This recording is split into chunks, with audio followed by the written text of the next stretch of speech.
Consider a spacecraft in space, and it has captured some useful information that it wants to send back to Earth. For example, it has captured 00. Okay, and the spacecraft wants to send this information via, for example, radio to Earth. And you can imagine this communication channel is not going to be very nice. There is some noise in this channel. And with probability P, it will make a mistake by flipping one of these digits.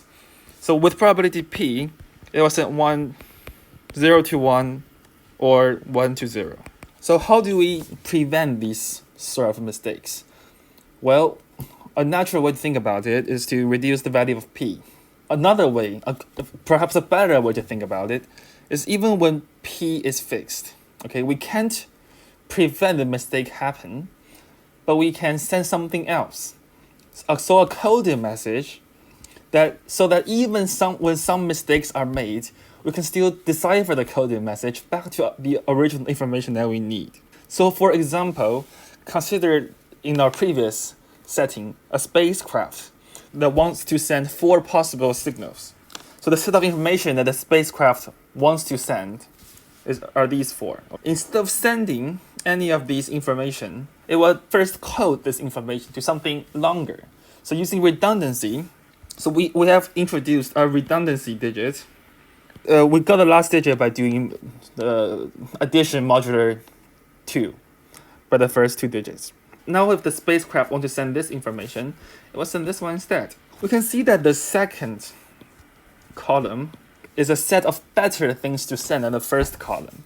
Well, the reason is that even when one mistake is made in the second column, we can easily see that mistake and realize it's a message sending error. If any of these digits is flipped, you can take any one of them, you will see that no other code word is exactly the same as the error one. And in that way, you can find a mistake. So we have 2 sets now, the set of information on the left and the set of codes on the right. The sender will wish to send one of these elements in a set of information. But he's not going to just send this through the channel because there's some mistake possibility. He will first convert this message into the corresponding element in a set of codes and send this element instead. We have noted that when one mistake is made in a set of codes, it can be detected. Well, the reason for that is when you look at any 2 elements from the set of codes, it will differ by at least 2 digits. You can actually try this yourself. But if you observe this property in the set of information, you will see that the smallest difference from 2 elements is just 1 digit. Now we can generalize this concept into what we call a distance. So a distance between 2 elements from a set is the number of different digits. A natural way to extend on this concept is to see what is the smallest distance between any 2 elements from a set.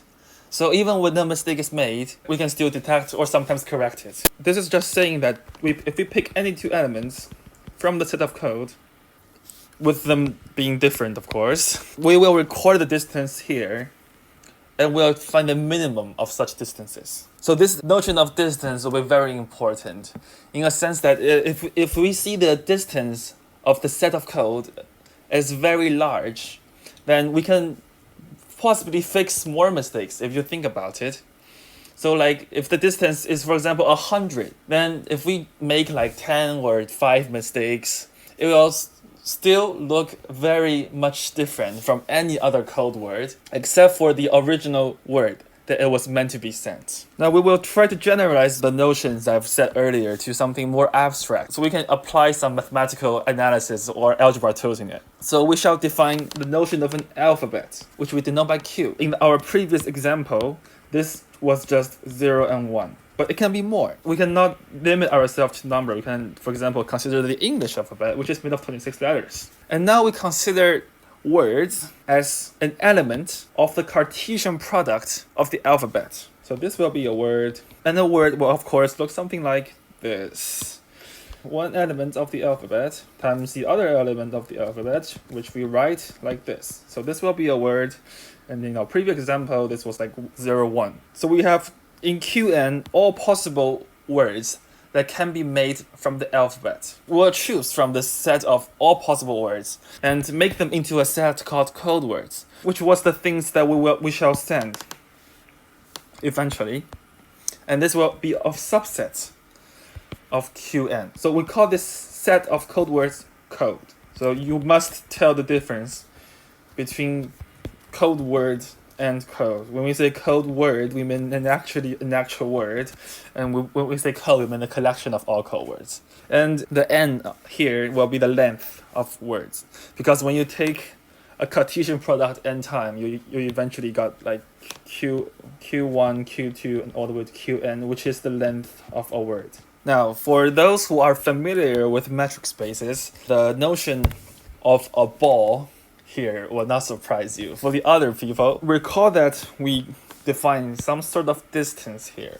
So if we choose any element from all possible words, we'll be interested in what lies around it, which of course will be a ball. And recall the notion of distance is the number of different digits. So what lies around it are essentially the elements from Qn that looks close to it.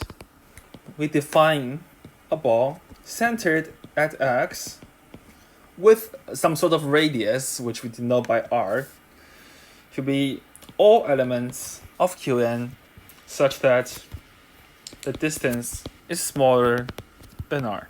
Okay, which is very similar to the Cartesian, the R2 and R3 spheres and balls that we're used to. Now, what is this? So if we consider the elements from this ball, so if we fix some x and we fix some r, and we consider how many elements are there in this ball. So how many elements from the set of all possible words that look alike to some extent to this x. So for example, we have x as q1, q2, all the way to qn, okay? So we can have at most r digits from these n digits that look different.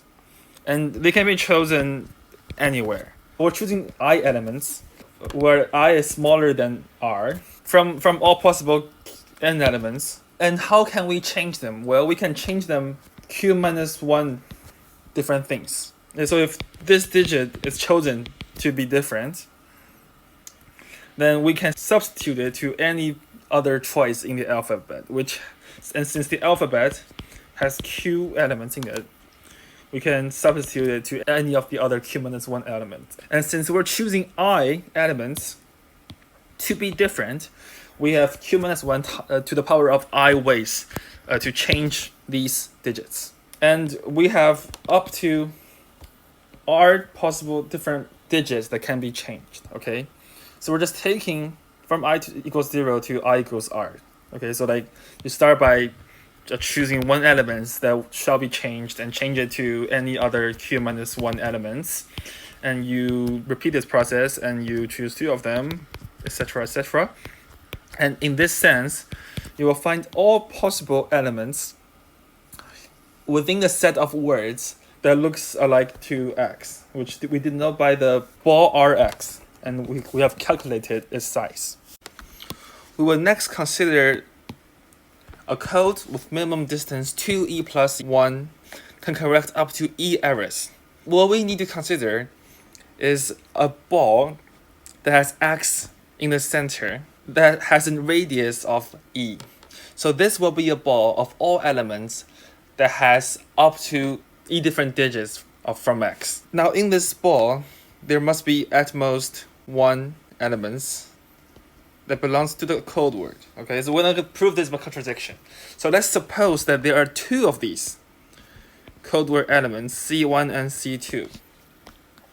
Now, for those who are, again, familiar with metric spaces, we have the distance from C2 and C1 has to be smaller or equal to the distance from C1 to x and x to C2. And this is the triangular inequality, which we can observe in R2 and R3 as well. And this extends to all metric spaces. But these distances are precisely e plus e, which is 2e. And this is a contradiction, because the C has a minimum distance of 2e plus 1, which is bigger than 2e. So these two elements has a distance too small that satisfies the minimum distance of C. If we are considering a code with minimum distance 2e plus 1, we have established that for any element x belongs to the larger set Qn, remember that C is a subset of Qn, the ball centered at x with radius e has at most one element from the code word. Now, is it possible that it has non-element from the code word in this ball? And of course it is possible, since we have not established any of these restrictions when we derived this condition. The question is it good? Is it optimal to have no elements from the code word? Now, if we consider how is that possible, remember that we're always sending words from code words. The receiver receives X, and he finds out that X is nowhere close to any of these code words. So it's definitely that there is more than E mistakes, okay, that has been made. But how can that be? So if we consider the larger field that's drawn over here, the Qn, and this ball is lying somewhere over here, and these dots are all elements of the code words, and none of these dots are in the little circle here. And you can sort of feel that the Qn is kind of wasted, and the n is too large. Since we're always transmitting n of these alphabets, so we're transmitting Q1 all the way to Qn, and if this n is too large, this is actually more prone to mistake, and it's not good. So for a code to be good, we should have some balance between how large the code is and how many dots are there here.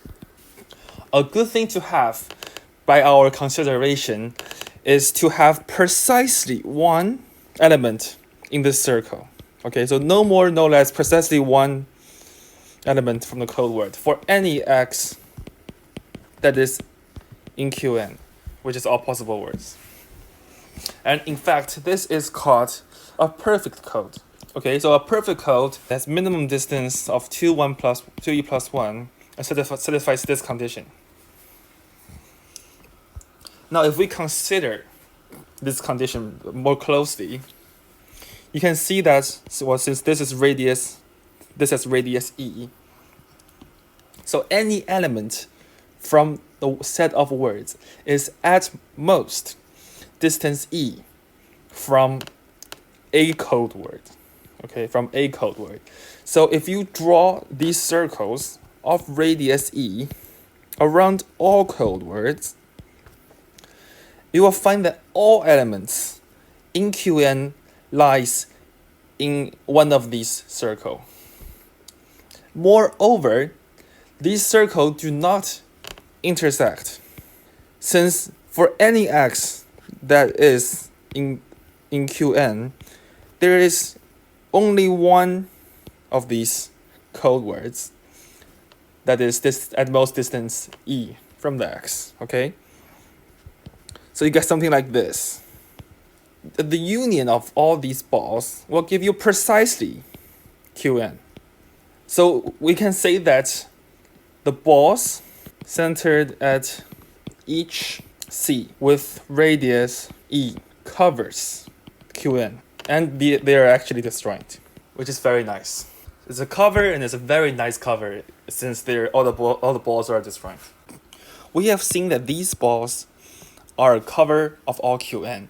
So we can have the size of these balls, so the number of elements of these balls, times how many balls are there to cover Qn, to get the exact size of Qn. And we have calculated explicitly how many elements are there in each ball. So this condition is derived. Now we have given an intuition of how should we characterize how good a code is. That is, we have to consider the relationship between how many dots, i.e. how many code words are there, with how big this set is. Okay, we can't have too big of an n. If we have too big of an n, the code will be more prone to mistake. We'll have these wasted balls, and we can't have too few of these code words in this Qn set. So we can actually characterize any code with these parameters, which we call an NMD code. To find the relationship between these three elements, we define A and D to be the maximum size of the code such that such code exists.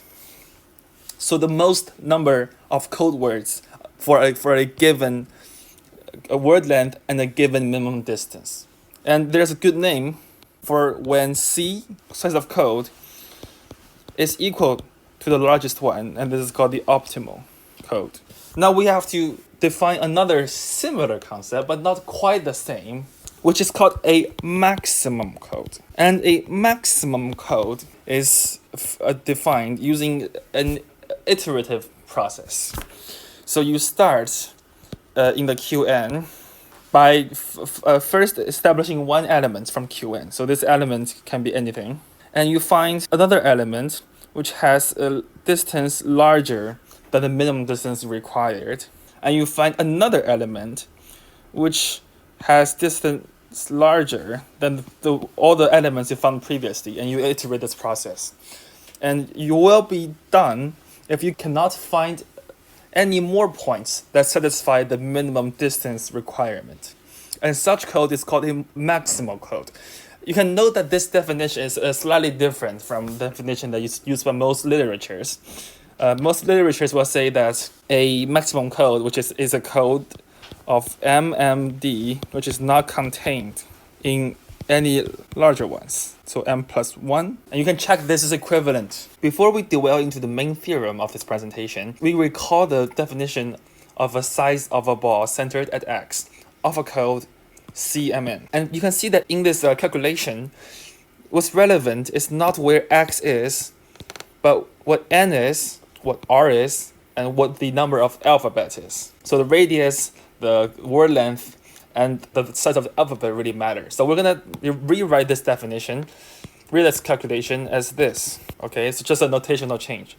Now we can have the Gilbert bound, which is the main point of this presentation.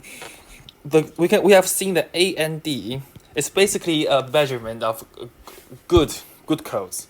So for a given word length and a given minimum distance, we can have some sort of the maximum code word that it can possibly be.